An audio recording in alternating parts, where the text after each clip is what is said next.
Alright, whiteboard, hold still, we're almost finished. I don't understand why we need to update my design. I like my old one. Well, whiteboard, we are starting a brand new season, and the fans need something to tell the difference between this and Season 3 Part 1. So the only thing that makes it a part 2 is that I have a redesign? Yeah, but if MLP can do it, then so can I. In case I forget to say this again, I hate you!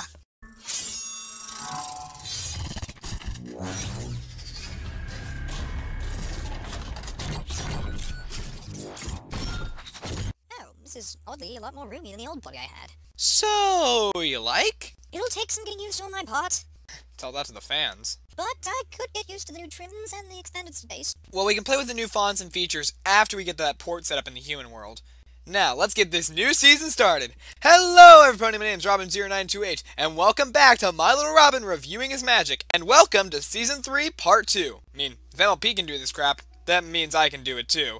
And you can get back to telling the good, the bad, and what I think overall in an episode. Today we have another rarity episode, and haven't had to worry about that since... Guys, there he is. He's the one who hated bats. Uh-oh. See you guys next week for Pinky Apple Pie. That happened. Let's just move on to what I liked from the episode. This episode is a really great return for slice of life episodes in the show, as well as to Seasons 5, as it introduced us to a lot of brand new characters, namely Sassy Saddles. She goes through a really good arc in the episode, which makes me kind of wonder if she's ever going to be seen again, as the store is never closed. I also like the fact we got to focus on Rarity achieving one of her long-standing dreams, and it also gives me hopes that Rainbow Dashes is just around the corner.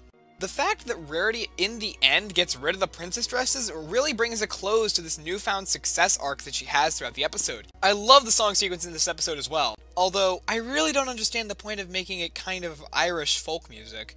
It's amazing, just it doesn't make any sense. I also love how the song only takes a little break in it, without actually stopping, like a very good musical. With all the awesome in this episode, is there anything I really didn't like? Well... So yeah, there are a few things in this episode that are kind of bad. The first one that drives me nuts is the behavior of Sassy Saddle. I mean, Rarity had every right to fire Sassy, as she was completely being a yay in the entire episode.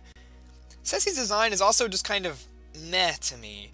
I mean, it's not bad, but it's not as dynamic or different as some of the other characters introduced this season. Pacing also feels really rushed.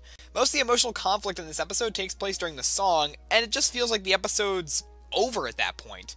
Less time should have been spent on the opening party and given to the main conflict of the episode.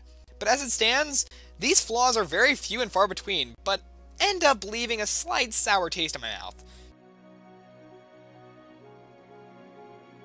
So, overall thoughts. This episode's a great one, but not what I was expecting for a second act of a season.